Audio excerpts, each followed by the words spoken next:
মা বলছে আমার ছেলেটা খুবই খারাপ, বউয়ের কথা শুনে। ওই একই মা বলছে যে মেয়ের জামাইটাও ভালো না, মেয়ের একটা কথাও শোনে না।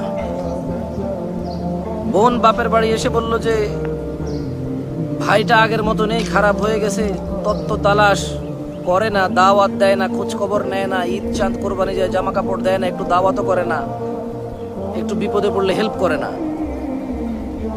আবার ওই বোনটাই বলে আরে জানিস তোর দুলাভাইটা খুবই খারাপ, কাম কাজ করে করবি কি আর, বোনের দাওয়াত দে, বাগিনারে দাওয়াত দে, আজকে বোনের এটো হয়েছে, ভাইয়ের ওটো হয়েছে, সারাদিন তো বোন ভাই করে করে তার জীবন শেষ করে দিল। ভালো পড়েনি জামাইটা, মানে ভালো পড়েনি। অবাক অবাক করা চরিত্র না?